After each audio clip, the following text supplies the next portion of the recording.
Hi there, and welcome to my podcast. It is I, your Chief Encouraging Officer, Ugo. It has been so amazing. It's been so amazing to be back, and yes, it is your favorite podcast, which is Unleash the Eagle Within You. And this podcast is aimed at encouraging you, uplifting you, and just equipping you and helping you so that you can unleash your inner strength, your courage, power, and purpose. So thank you for joining me. This is another exciting episode. I promise to bring some really good, important topic today, and it is still part of healing, as I told you that I will be focusing on healing this month, especially this whole year. And so today is about healing through connection. Okay, so welcome back again. And I'm so honored. I'm really honored that you're always here with me, and that you're here with me today. And if you're a returning listener, thank you for continuing this journey with me. If you're new here, then welcome to the space where we explore healing, growth, and transformation.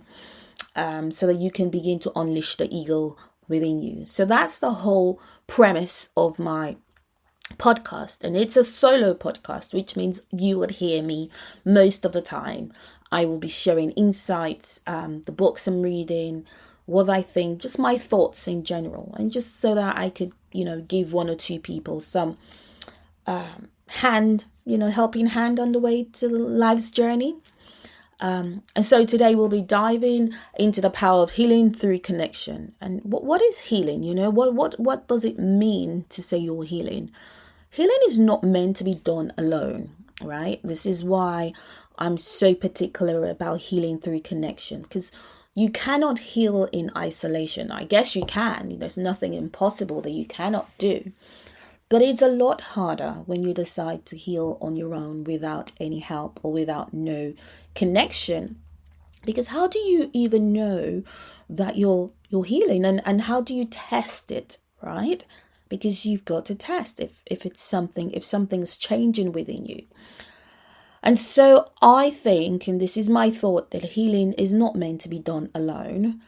And whether you realize it or not, we are shaped by our relationships. We are shaped by our environment. We're shaped and conditioned by our family histories, the relationship we've had growing up from our childhood, and the collective experience of those who came before us, right? So we're talking about our ancestors. These all have profound impact on us. And so healing happens in relationship. Healing happens within a collective relationships with ourselves, with our ancestors, and the people around us.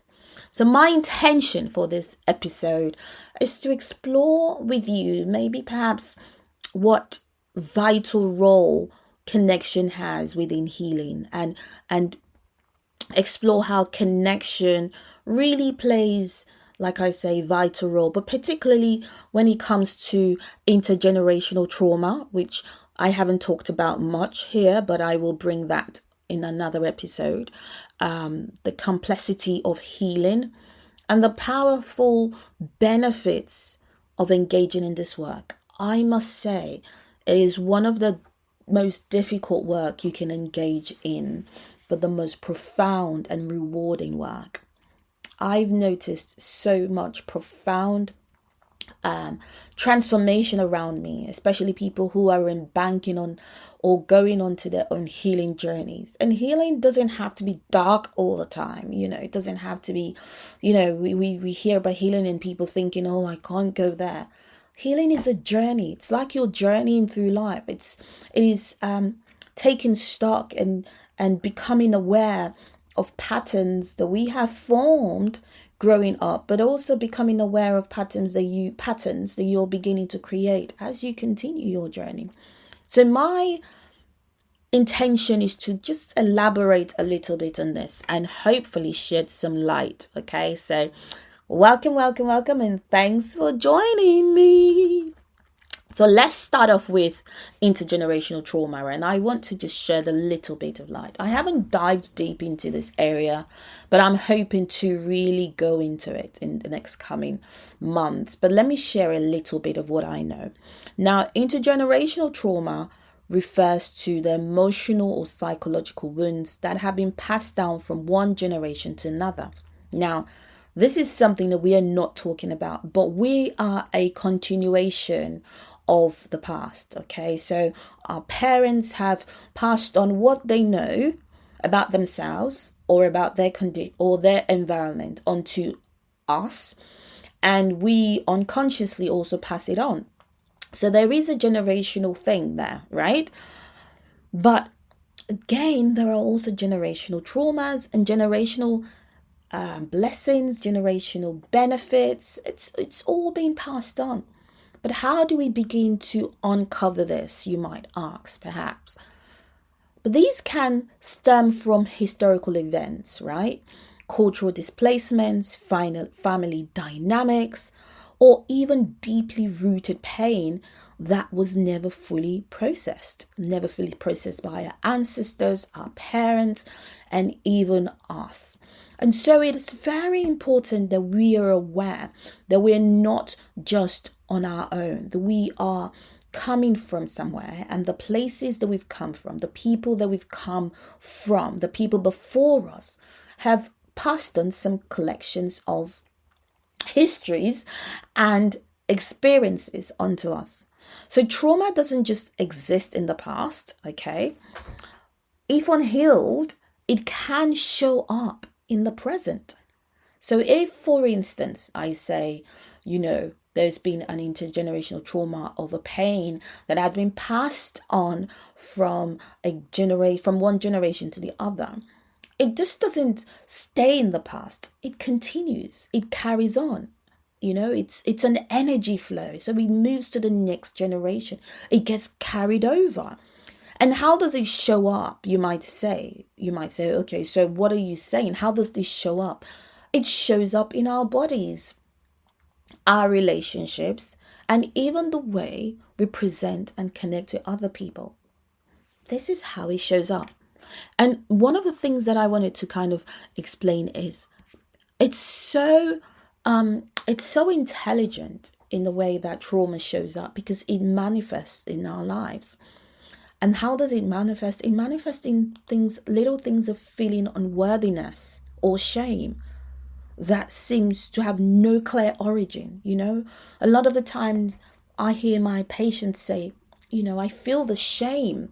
And although they're talking about present circumstance, but what I realized that could also be contributing to this shame are past experiences that have come from a collective of perhaps generations before. And so they do manifest, So trauma is very intelligent in the way it manifests, but it does manifest. It manifests in our lives as feelings of unworthiness or shame that seems to have no clear origin. You're not sure about where you got the shame for, but you do feel shame. You feel that you're carrying the shame. It also manifests as patterns of fear, anxiety, or hypervigilance, right? When we're hypervigilant and we're not sure why we're super hypervigilant. These are signs. You're right. These are signs that something is manifesting. It also manifests through difficulty forming secure attachment.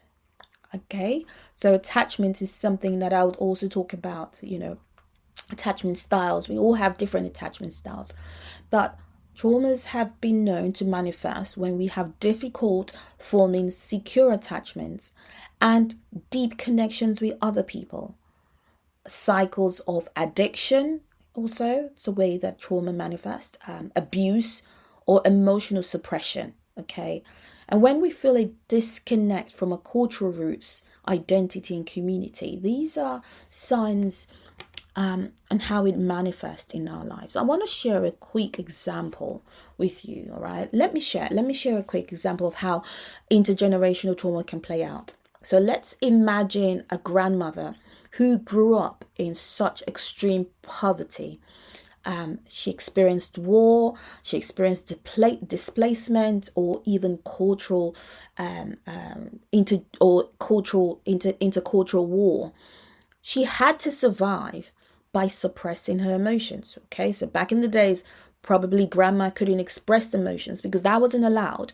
And so she had to survive by suppressing her emotions and focusing on only survival, not being creative, but just staying survival, just wanting to survive. Okay. She then raises her children with an emphasis on hard work, which is very important to her because remember, she experienced that you've got to be hard. You've got to work hard.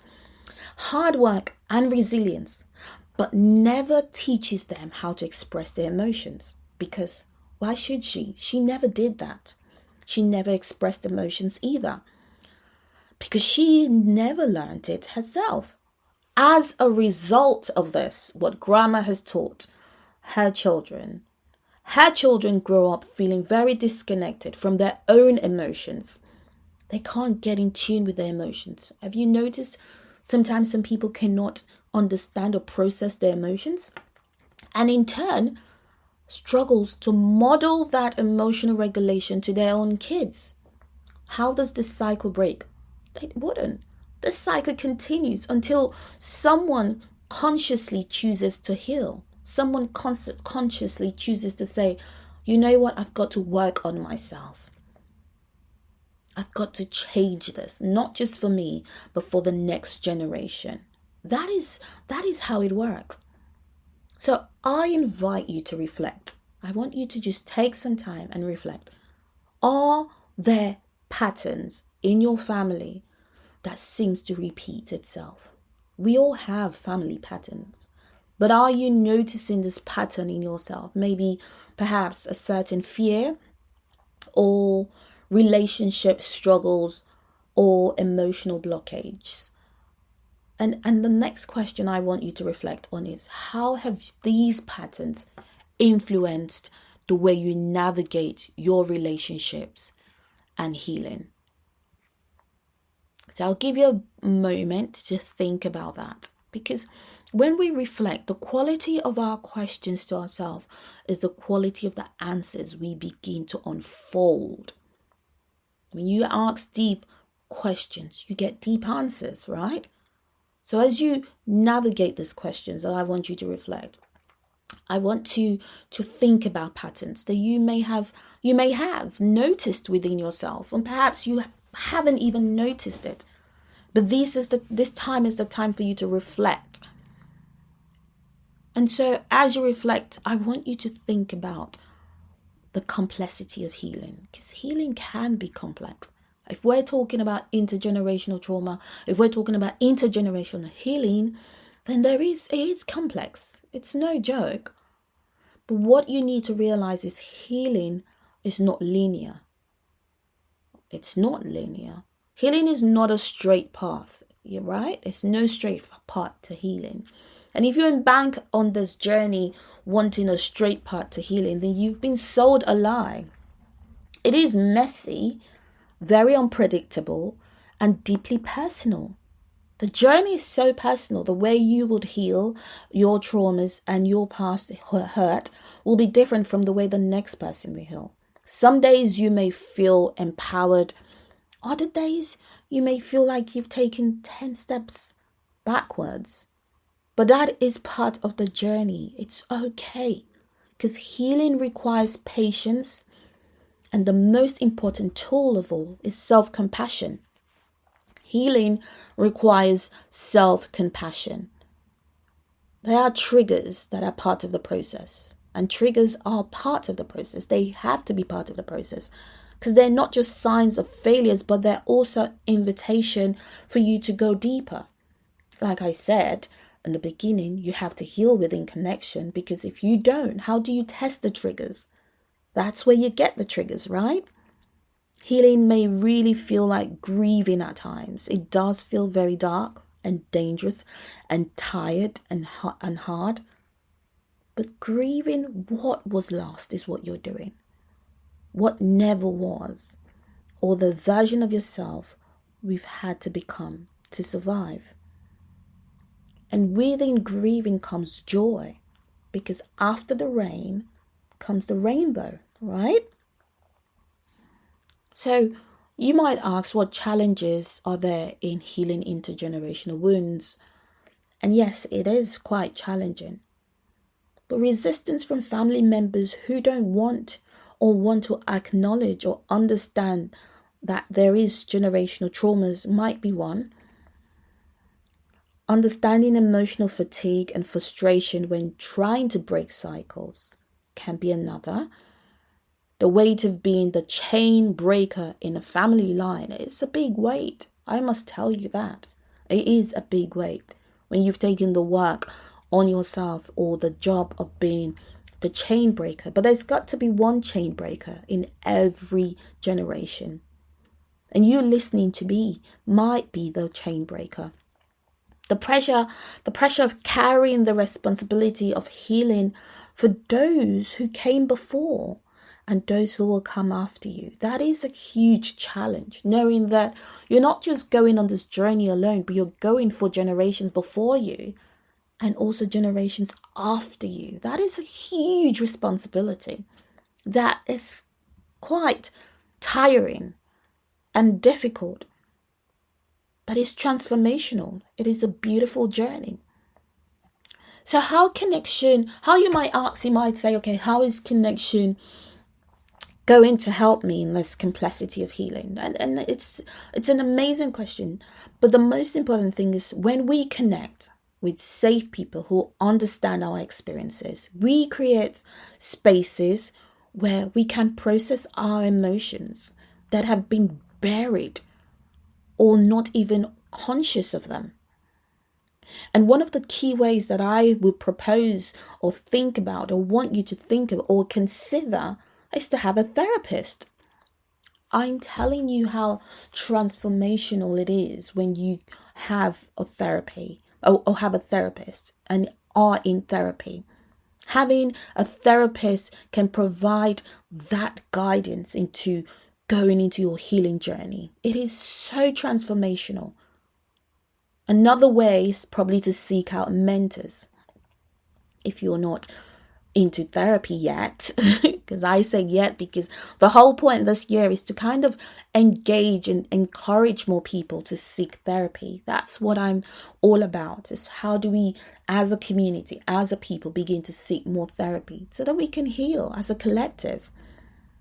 And connection to, a lot of us might want to use connection to our ancestral wisdom and cultural and spiritual as a way of grounding ourselves and beginning to have a sense of belonging. But the most important tool that you can use is to seek therapy. Seek a very good therapist, someone who can help you begin to start this healing process. So let me give you a practical exercise that you might decide that you might want to embark on. Make a list of people in your life who you feel like safe or healing space, who can create a healing space for you. And if you don't feel like you have those people yet, that's fine. You might consider starting, to look for connections. And one of them is through therapy, right? So look out for a way that you can begin to seek therapy. And it doesn't matter what age you are. No matter the age, you can still go into therapy. You can seek a good therapist, right? And find a way to begin to engage, because that opens a deeper awareness of who you are. These are the benefits of healing through connection or healing with the therapist. It opens a deeper awareness. We become more conscious of our behaviors, our triggers, our patterns, and they allow us to break cycles with intention.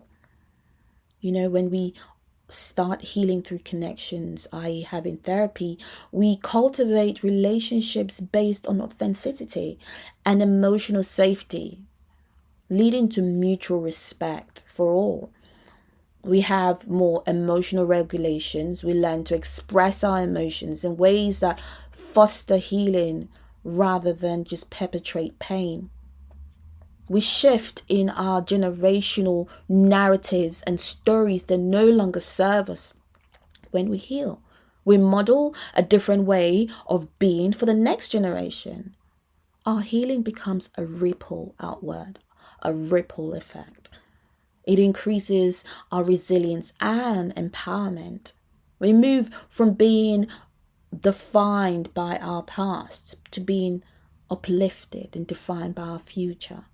We move from being defined by the past wounds that we have told ourselves, the past stories that have held us back, to literally stepping into our full power.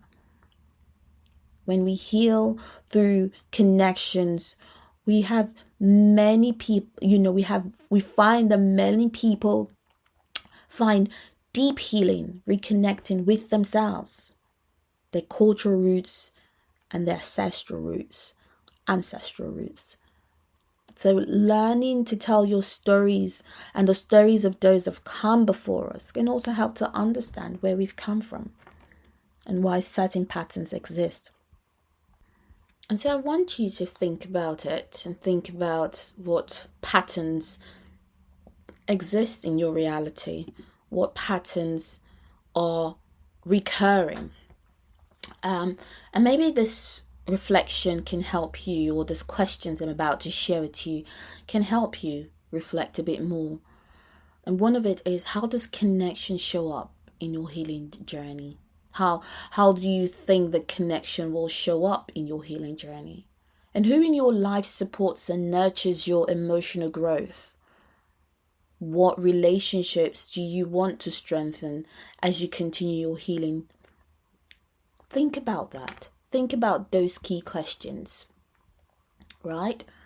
As I continue to encourage you on this healing journey that I have embanked, and I know that I want more people to embank on this journey, here are the key takeaways for you to reconsider. One is healing intergenerational trauma is challenging, but it's possible when we cultivate self-awareness and seek connection. Healing is complex and non-linear, requiring our patience and self-compassion. The benefits of healing through connection extends beyond us. They impact the future generations, communities, and the world.